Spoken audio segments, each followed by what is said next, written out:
स्वः तत्सवितुर्वरेण्यं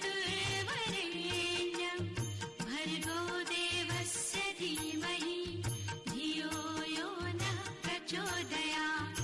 आज का विषय है सफलता आपका जन्मसिद्ध अधिकार है।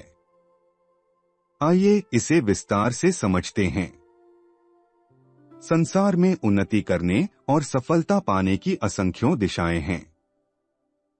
असंख्यों लोग उनमें बढ़ते और सफल होने का प्रयत्न करते रहते हैं, किंतु कुछ लोग देखते ही देखते मालामाल होकर सफल हो जाते हैं और कुछ चींटी की चाल से रेंगते और तिल तिल बढ़ते हुए जीवन भर उतनी दूर तक नहीं जा पाते जितनी दूर अन्य बहुत से लोग 2-4 साल में पहुंच जाते हैं। दो समान एवं सामान्य स्थिति के व्यक्ति व्यापार क्षेत्र में एक साथ उतरते हैं। एक घोड़े की चाल से दौड़ता हुआ शीघ्र ही बड़ा व्यापारी बन जाता है और दूसरा छोटा सा ही रह जाता है। यदि इसे भाग्य चक्र की गति कह दिया जाए तो कर्म, परिश्रम एवं उद्योग की मान्यता उठ जाती है, जिसे किसी अंधविश्वासी, आलसी तथा अभाग्यवादी के सिवाय कोई विवेकशील व्यक्ति स्वीकार करने को तैयार न होगा। दोनों दुकानदार परिश्रमी तथा पुरुषार्थी रहे हैं। कभी कोई क्षण आलस्य अथवा प्रमाद में नहीं खोया।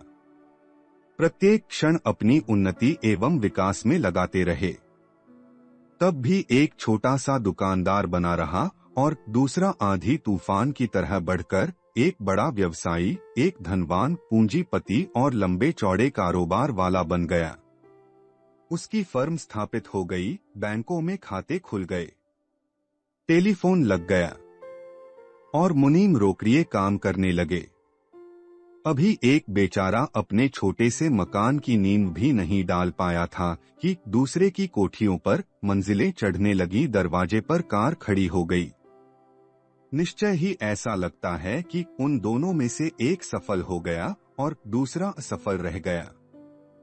स्वाभाविक है कि इस उन्नति एवं सफलता को देख सुनकर इच्छा हो कि उसकी उस गतिमान सफलता का रहस्य पता चल जाता, जिसे अपनाकर उन्नति की दिशा में अग्रसर होने का प्रयत्न किया जाए। धन, संपत्ति और वैभव विभव के साथ जीवन को सफलता के ऊंचे शिखर पर कल्लोलन करते देखा जाए, किंतु विश्वास है कि इस घोड़े की चाल से आने वाली सफलता का रहस्य जानकर कोई भी स्वाभिमानी मनुष्य उसे दूर से ही हाथ जोड़कर उसके विपरीत असफलता को सहर्ष स्वीकार कर लेगा। आंधी तूफान की तरह आने वाली सफलता का रहस्य जानने के लिए एक सरकारी ठेकेदार का उदाहरण ले लीजिए। वह अपना कार्य किसी ठेकेदार के पास मजदूरों की कारगुजारी देखने और लिखने के काम से शुरू करता है। मालिकों को दिखाने के लिए मेहनत करने का अभिनय तो करता है, पर साथ ही मजदूरों से मिला रहता है। किसी को आराम देकर अथवा अधिक पैसा दिलाकर कमीशन लेता है।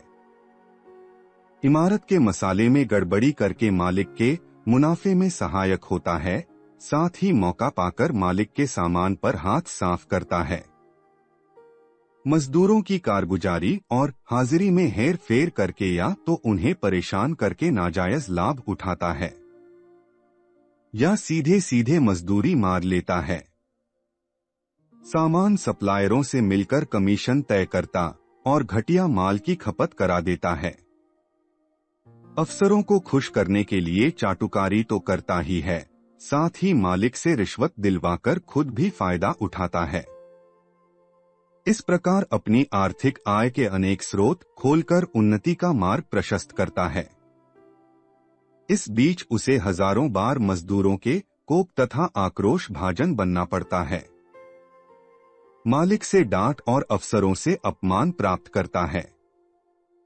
नौकरी से अलग होने की नौबत आती है तो खुशामद करना, पैर पकड़ना और गिड़गिड़ाना काम आता है।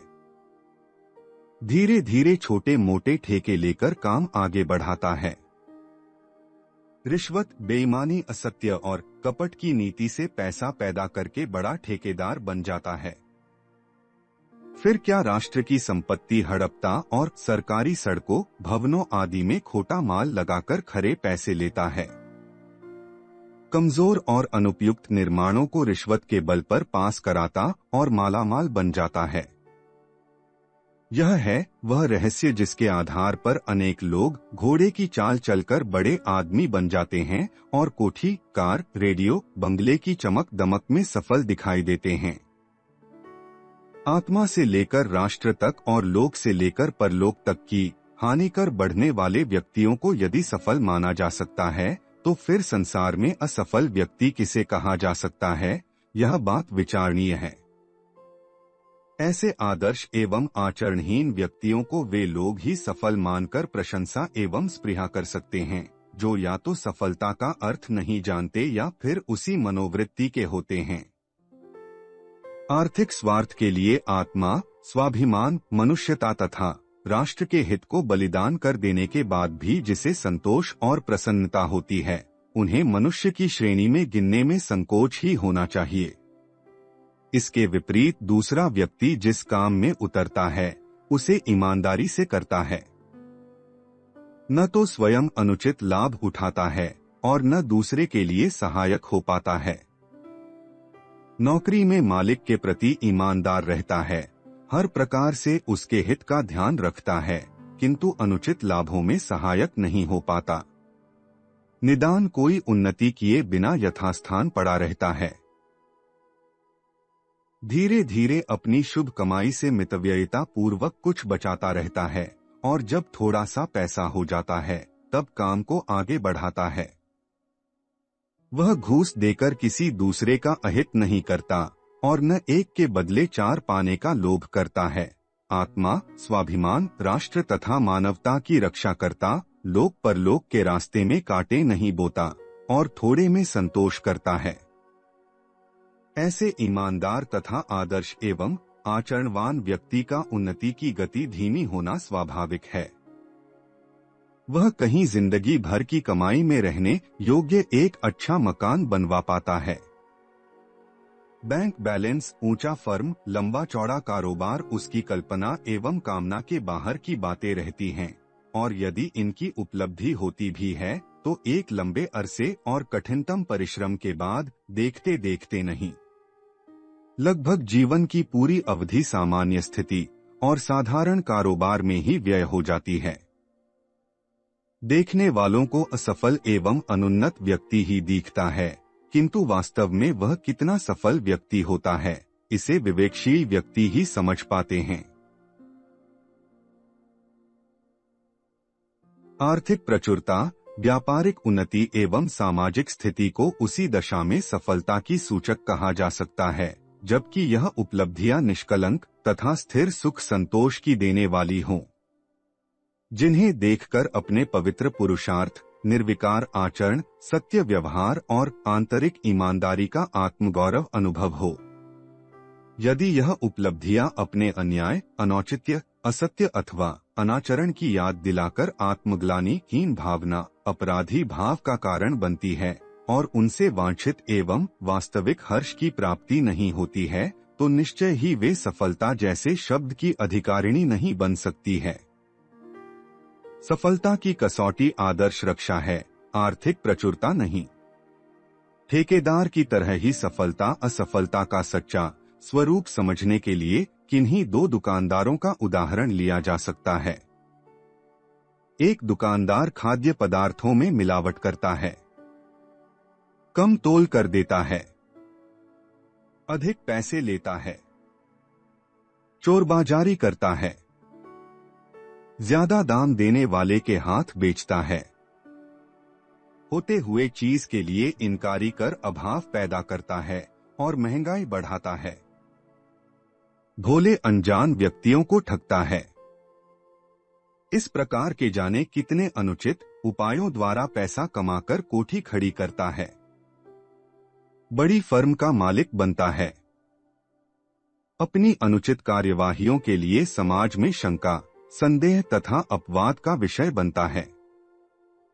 पुलिस का डर, कानूनों और हुक्कामों का भय उसे रात दिन चैन नहीं लेने देता।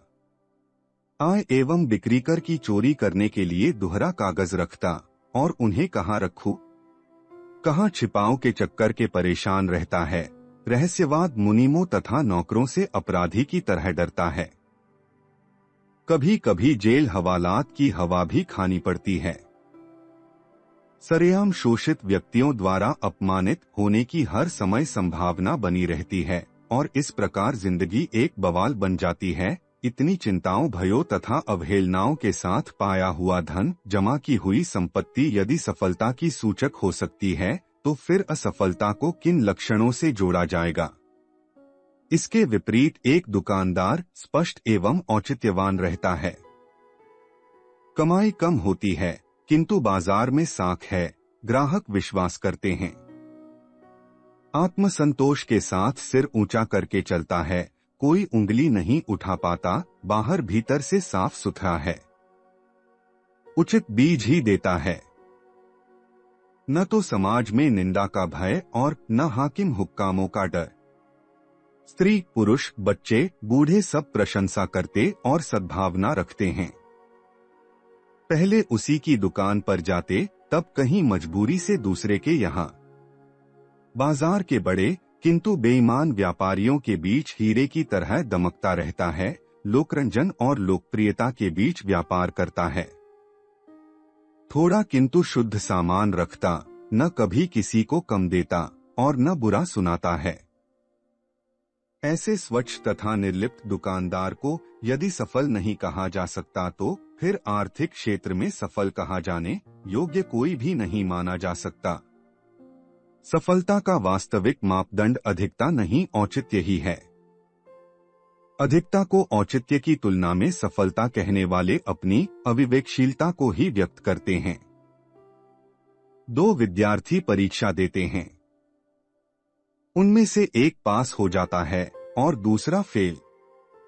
फेल होने वाला विद्यार्थी साल भर पढ़ता रहा, यथासाध्य अध्ययन में कमी नहीं की, किंतु किन्हीं विशेष कारणों अथवा संयोगवश फेल हो जाता है। दूसरा पास होने वाला विद्यार्थी साल भर खेलता कूदता और मटरगश्ती करता रहा, किताब को हाथ नहीं लगाता, किंतु परीक्षा में नकल द्वारा अथवा अन्य अनुचित उपायों से पास हो जाता है। तो क्या यह सफल और वह असफल माना जाएगा? नहीं, ऐसा माना जाना गलत होगा। नकल द्वारा अथवा अनुचित उपायों के आधार पर पास हो जाने पर वह असफल ही माना जाएगा और पढ़ने तथा परिश्रम करने के बाद भी संयोगवश फेल हो जाने वाला उसकी तुलना में सफल ही माना जाएगा। सफलता की कसौटी परिणाम नहीं, बल्कि वह मार्ग, वह उपाय, वह साधन और वह आधार है। उन्नति एवं विकास के लिए जिन्हें अपनाया और काम में लाया गया है। इस विवेचना के प्रकाश में सफलता के आकांक्षी की अपनी समझ है कि वह सरल एवं शीघ्रता की स्वीकृति देता है अथवा पुरुषार्थ पूर्ण धीरे धीरे आने वाली सफलता को। इस पुस्तक के अन्य अध्याय सुनने के लिए डिस्क्रिप्शन बॉक्स में दिए गए लिंक पर क्लिक करें। For more videos visit our channel. Please like, share and subscribe.